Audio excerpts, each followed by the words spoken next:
asal tohok, tapi tidak memiliki data yang akurat. Ini yang dibayarkan oleh pemerintah Aceh bukan hanya utang BPJS, struktur anggaran pemerintah Aceh dan ancaman ke depan. Ancaman ke depan ketika Aceh ini tidak lagi diperpanjang dana otonomi khusus yang saat ini tersisa 3, sekian triliun, tapi kalau tidak ada bagaimana nasib Aceh ke depan? Apa jalan keluar yang dipikirkan oleh pemerintah? Bahkan kalau otsus tidak berpanjang, kita khawatir Aceh ini akan kolap dan bangkrut.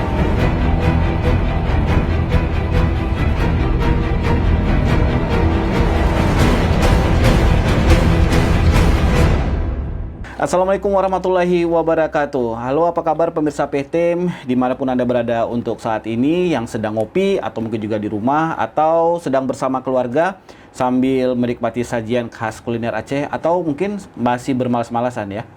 Dan tentunya kita kembali lagi di PTM, dan buat Anda para pemirsa, kami juga berharap Anda dalam keadaan sehat walafiat.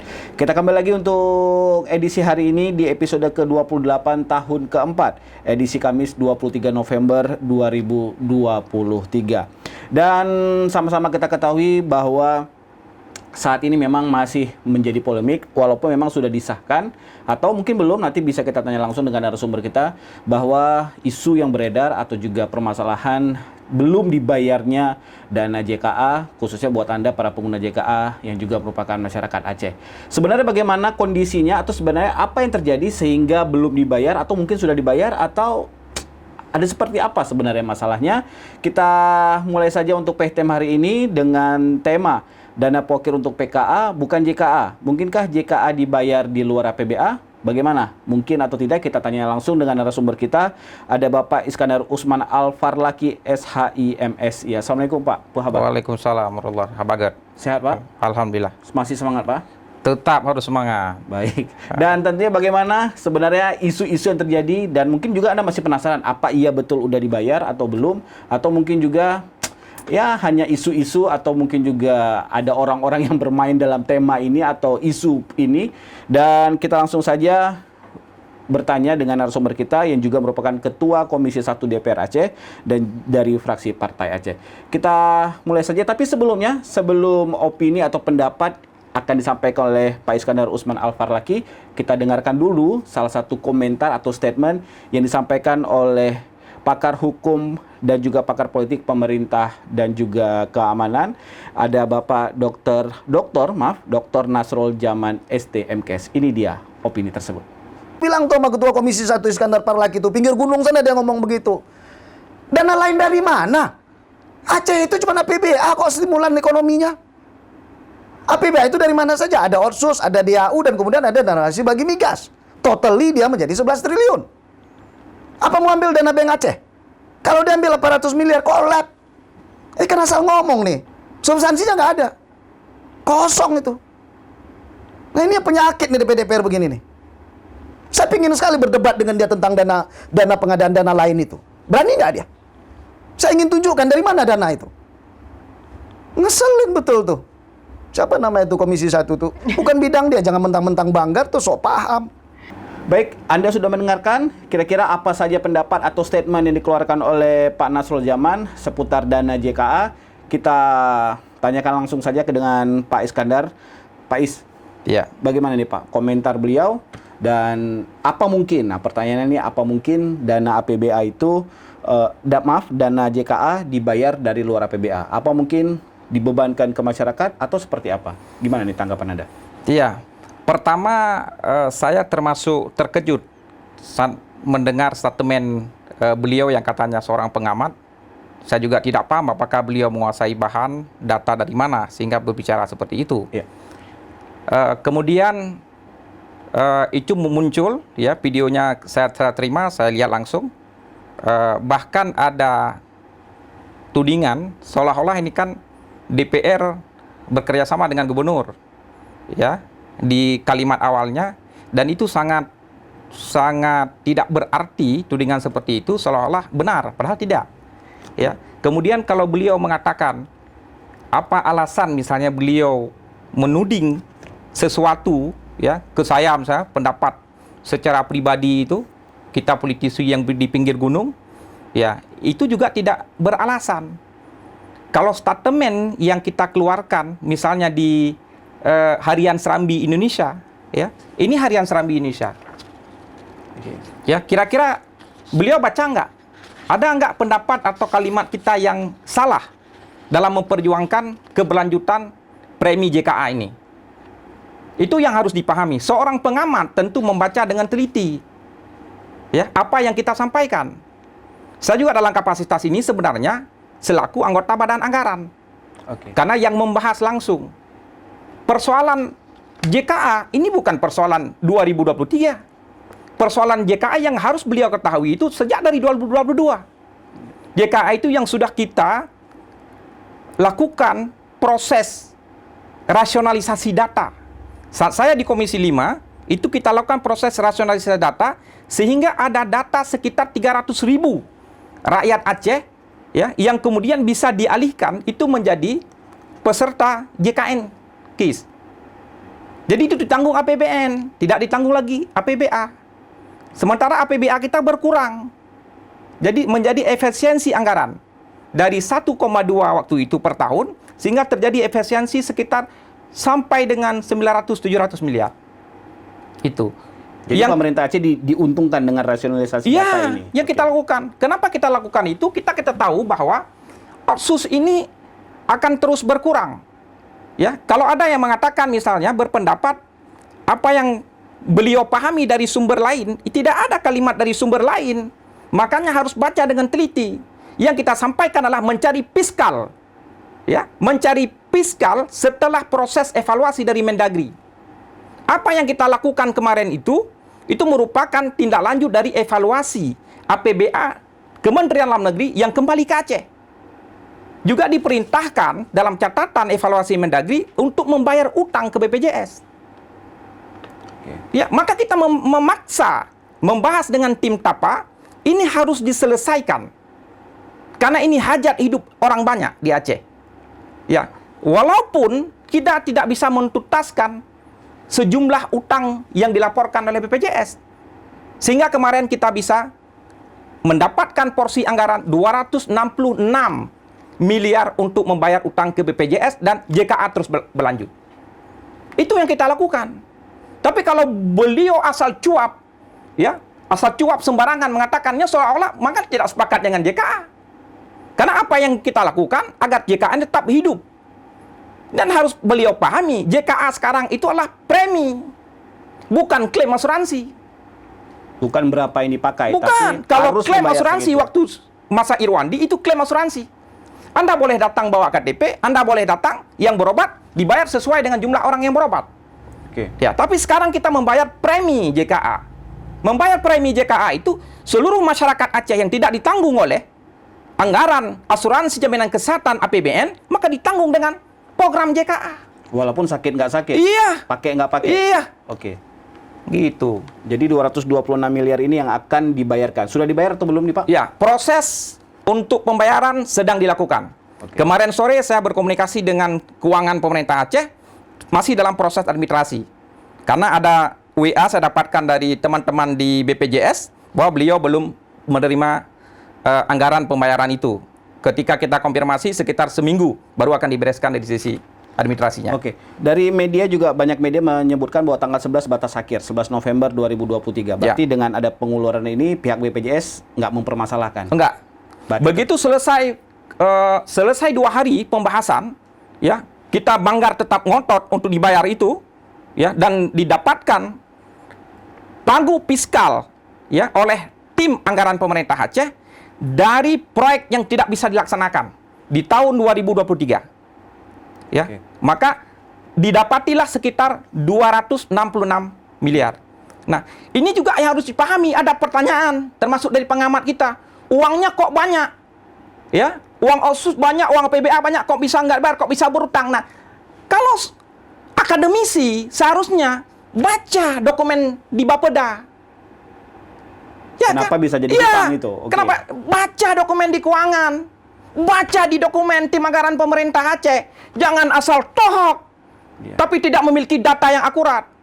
ini yang dibayarkan oleh pemerintah Aceh bukan hanya utang BPJS, tapi ada utang dari pihak ketiga juga yang harus dibayar, dari rekanan, dari kontraktor. Menyangkut dengan JKA? Bukan. Oh, di luar program Di luar JKA. itu. Oke, ya. Yang diperintahkan juga oleh Mendagri untuk bayar. Utang itu sudah ingkrah di pengadilan. Gitu.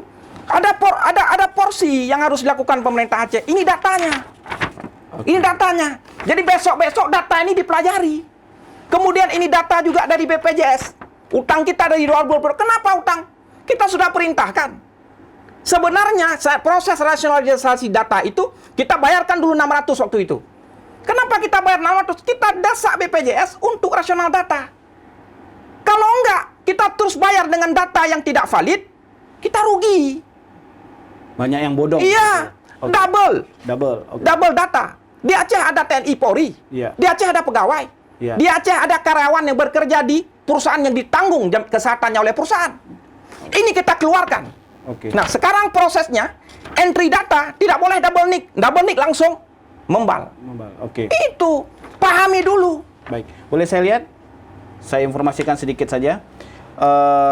Ya, pemirsa, iuran yang untuk jumlahnya masing-masing per orang, ya Pak ya, itu 35.000 dan perkiraan total iuran JKA tahun 2023 itu sekitar 669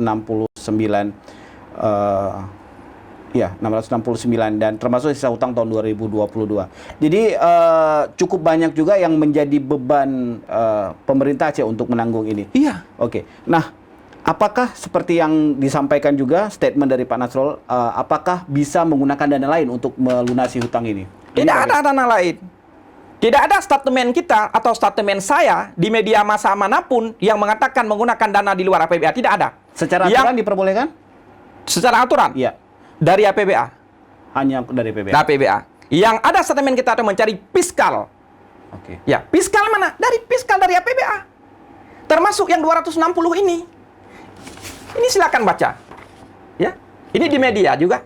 Baca. Tidak ada statement kita yang mengatakan ya, ini adalah pernyataan sesat bagi seorang politisi seperti saya. Tidak, saya anggota Badan Anggaran, saya pahami apa yang saya sampaikan.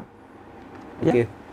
Jadi jangan sampai memutarbalikkan fakta. Iya, ini membahayakan. Pernyataan seperti ini membingungkan masyarakat, membahayakan masyarakat seolah apa yang beliau sampaikan benar. Ya. Oke. Padahal apa yang kami lakukan termasuk untuk menyelamatkan beliau juga. Ya, karena beliau sebagai masyarakat Aceh yang tentu juga merasakan daripada nikmatnya ketika kita memperjuangkan JKA ini. Oke. Bagaimana tanggapan Anda pemirsa tentunya bahwa saat ini DPRA masih tinggal menunggu, ya Pak ya? Administrasinya. Administrasinya. Oke. Tapi tidak terjadi double data Ya, lagi. ini satu kali yang saya sampaikan apa yang kami lakukan. Memang apa yang dilakukan kadang-kadang tidak disampaikan langsung oleh pimpinan lembaga, pimpinan DPR. Kita termasuk mewanti-wanti kemarin saat proses evaluasi Mendagri. Apa yang kami wanti? Kami buat berita acara, Badan Anggaran menyetujui pelaksanaan PON di Aceh, tetapi dengan catatan kita tidak sepakat bahwa PON itu menggunakan Otsus, dari sumber Otsus. Silakan mencari sumber lain di luar sumber Otsus untuk pembiayaan pelaksanaan PON, sebagaimana yang sudah disampaikan oleh pihak eksekutif. Oke. Kenapa? Karena untuk menjaga, ketimbang bayar ke sana, lebih baik bayar kemari.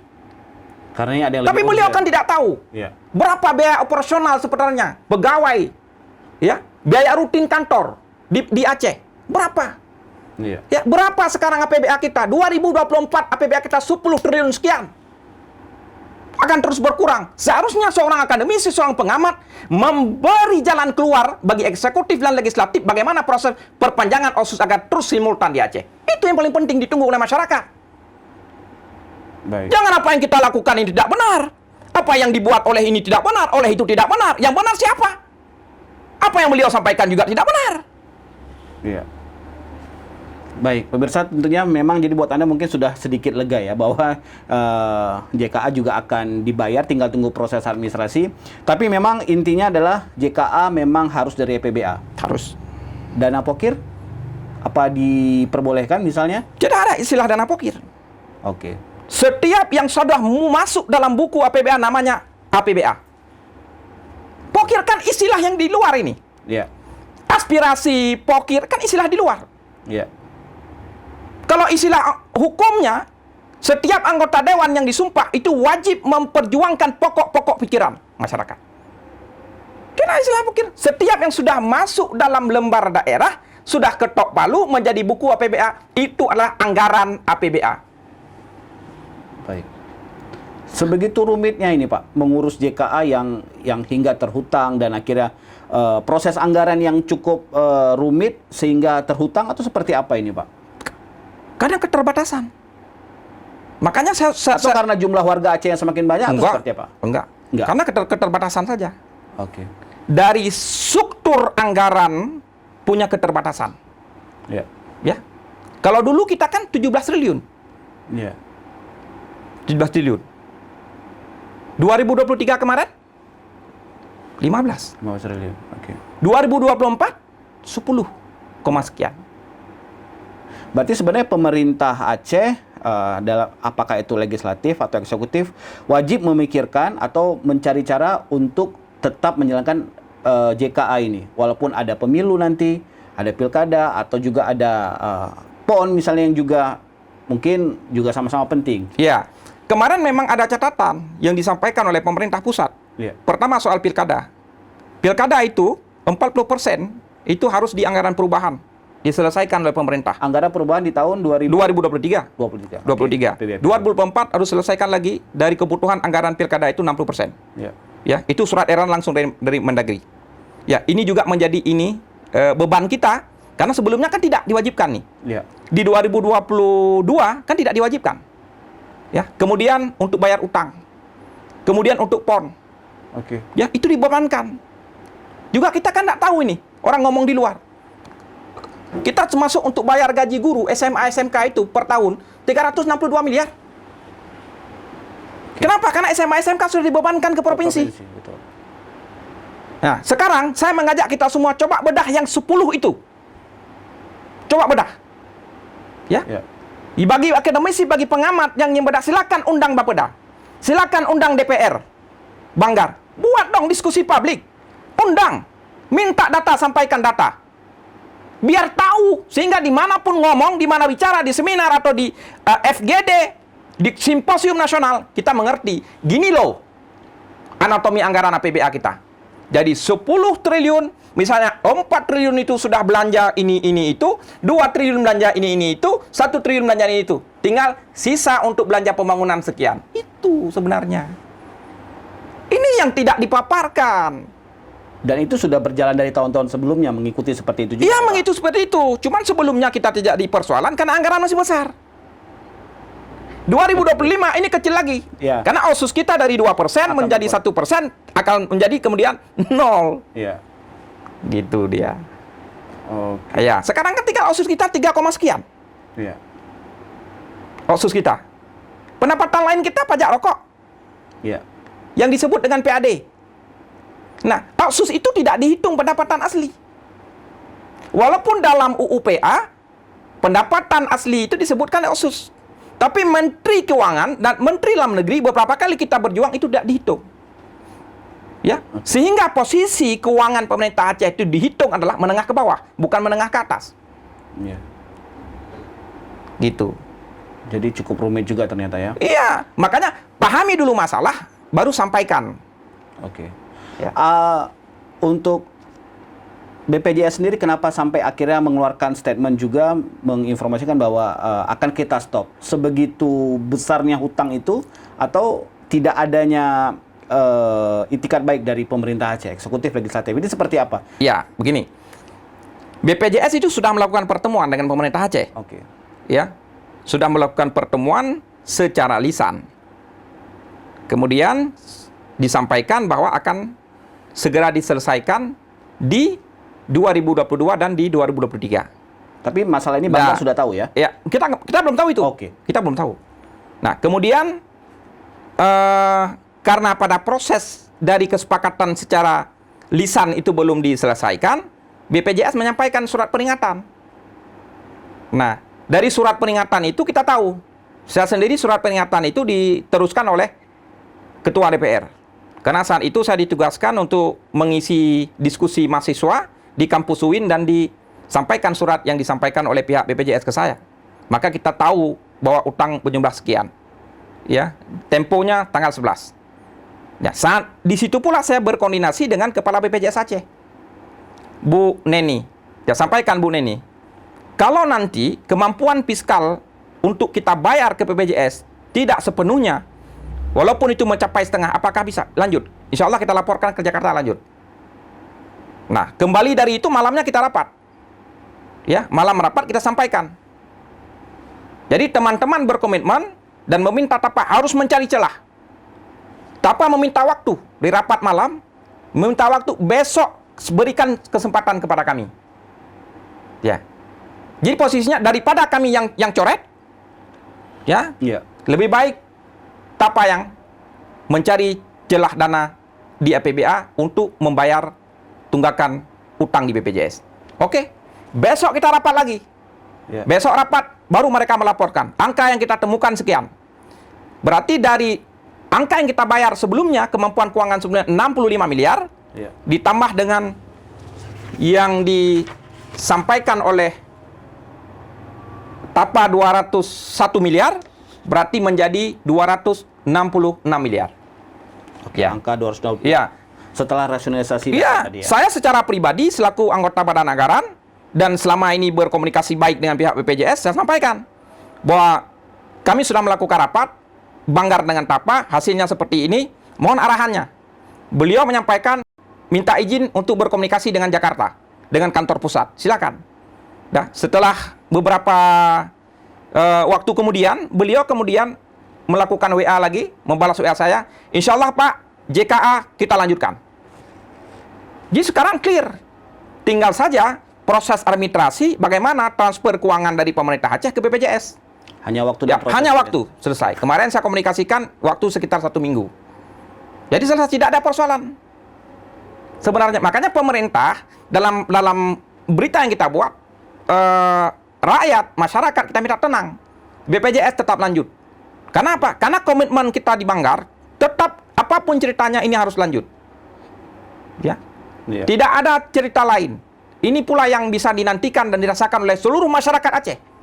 Mereka tidak menginginkan sebenarnya yang bersifat pribadi lain. Kemudahan berobat, kemudahan pendidikan, kemudahan infrastruktur, itu yang dinantikan oleh masyarakat kita. Ya. Dan itu pula yang harus kita perjuangkan. Kan bukan hanya daerah saya kan yang merasakan itu, tapi dari Melaboh, dari Aceh Selatan. Bayangkan seorang yang melahirkan operasi kaisar, ya, untuk bayar dengan dana pribadi berapa puluh juta itu. Iya. Kalau nggak kita tanggulangi dengan JKA ini. Iya. Nah, gitu. Tidak semua orang punya kemampuan keuangan. Kita jangan melihat potret di Banda Aceh. Kehidupan sosial masyarakat di Banda Aceh memang berbeda jauh dengan daerah saya. Di Aceh Timur, di pedalaman, di Penarun, di Lokop, di Kedai Gerubak, mereka yang mencari sesuap nasi.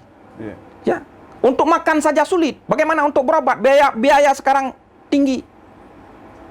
Maka secara pribadi saya juga, itu setiap hari itu 6 orang itu yang dirujuk dari rumah sakit daerah. Selain kita bantu untuk orang jaga di rumah sakit, ya, kita beri uang untuk beli makan minum. Tapi anak yang mereka tinggalkan, Iya. ya, jangan kita bebankan lagi lah masyarakat. Ya, kita juga memikirkan bagaimana warga yang sakit di rumah-rumah sakit misalnya. Kalau secara pribadi selama ini, jika masyarakat daerah dapil saya juga kita bantulah ala kadar apa adanya. Kita juga kerjasama dengan Baitul Mal. Ya, datanya kita serahkan ke Baitul Mal karena warga kurang mampu. Nanti Baitul Mal verifikasi, kemudian dikirim juga ke si pasien atau ke si keluarga pasien melalui rekening masing-masing. Ini salah satu upaya-upaya yang kita lakukan. Ya, tidak hanya ketika gratis saja, tapi masyarakat mau berobat. Kadang-kadang ada masyarakat, omanya long hae kujak rumah sakit, kan anak kujak pulain. Tapi kan pre Pak, betul pre. Tapi menyalung jak ke dia kibana emi rumah. Iya. Nah, nyo ke yang akan menjadi sabi-sabi dinamika di tengah-tengah masyarakat kita. Maka seharusnya ya pemerintah paling utama ini melakukan sosialisasi kepada masyarakat kita. Bagaimana upaya pemerintah selama ini ya menghandle terkait dengan persoalan kesehatan. Begitu juga harapan saya kepada pemerintah melalui Bapeda agar bisa datang ya dalam forum-forum diskusi seperti podcast ya di PEHTEM ini untuk menjelaskan struktur APBA yang sebenarnya untuk kesehatan, untuk pendidikan, dan untuk infrastruktur di Aceh. Sehingga masyarakat lebih paham. Ya, jangan kita biarkan orang-orang yang tidak paham berbicara di forum-forum seperti ini, itu malah yang akan menyudutkan pemerintah sebenarnya yang sudah bekerja panting tulang. Ya. Gitu. Jadi perlu adanya keterbukaan tentunya. Harus ada edukasi khusus kepada masyarakat, kepada kita semua. Ya, baik itu Bapeda, baik itu keuangan pemerintah Aceh. Ini kan harus sampaikan secara terbuka struktur anggaran pemerintah Aceh dan ancaman ke depan. Ancaman ke depan ketika Aceh ini tidak lagi diperpanjang dana otonomi khusus yang saat ini tersisa 3, sekian triliun, tapi kalau tidak ada bagaimana nasib Aceh ke depan? Apa jalan keluar yang dipikirkan oleh pemerintah? Bahkan kalau otsus tidak berpanjang, kita khawatir Aceh ini akan kolap dan bangkrut. Itu. Habis. Baik. Terakhir, Pak Is, apa harapan Anda atau statement Anda kepada pemirsa PTM di rumah mengenai masalah ini? Tentunya tadi Anda sudah menyampaikan bahwa ini sudah dibayar, tinggal dalam proses administrasi, dan tentunya masyarakat nggak perlu khawatir. Kalau memang sakit, tetap bisa dilayani oleh JKA. Ya. Mungkin harapan lain, silakan, Pak Is. Ya, harapan saya kepada seluruh masyarakat Aceh, ya, yang pendengar setia podcast PTM, agar tidak perlu gundah, tidak perlu risau bahwa JKA selaku jaminan kesehatan bagi masyarakat Aceh akan terus dilanjutkan, dan proses ini akan kita kawal secara tuntas. Proses pembayaran ini juga sedang dilakukan oleh pemerintah Aceh. Karena sehatnya masyarakat Aceh menjadi kebanggaan bagi kita bersama. Baik. Jadi buat Anda pemirsa sudah jelas, dan nggak perlu khawatir lagi kalau ada isu-isu bahwa kita nggak boleh sakit dulu. Kalau sakit di rumah dulu karena belum ditanggung sama JKA. Bisa, langsung berobat, bisa. Langsung berobat. Jadi Anda bisa langsung berobat di fasilitas kesehatan mulai dari tingkat 1 atau mungkin juga nanti mengenai rujukan-rujukan itu secara sistematis sudah diatur di sistem yang sudah ada. Baik, terima kasih Pak Is atas informasinya. Semoga berguna untuk pemirsa PTM, dan tentunya pemirsa kalau Anda ada pertanyaan atau mungkin juga ada yang ingin disanggah, nanti boleh saja komen, dan jangan lupa juga subscribe, dan tentunya agar Anda bisa mendapatkan informasi yang lengkap juga. Sekali lagi terima kasih Pak Is atas sama-sama. informasinya. Semoga sukses dan bisa tetap terus memperjuangkan JKA ini sehingga yang sakit-sakit bisa jadi sehat. Ya, sukses juga untuk PTM. Alhamdulillah. Baik, terima kasih dan salam sehat untuk Anda. Tetap terus berkarya, tetap terus kreatif tentunya untuk bisa melanjutkan segala macam aktivitas Anda. Karena bagaimanapun juga dengan pola hidup sehat juga ya Pak Is ya. Ya. Sebenarnya perlu banyak orang sakit atau enggak ini? Sebaiknya jangan ya. Janganlah. Baik, jadi Anda juga harus tetap sehat, menjaga kesehatan agar Anda juga bisa tetap terus melaksanakan segala macam aktivitas Anda. Sekali terima kasih Pak Is, dan kita pamit. Terima kasih, semoga sehat, dan wassalamualaikum warahmatullahi wabarakatuh. Waalaikumsalam warahmatullahi wabarakatuh.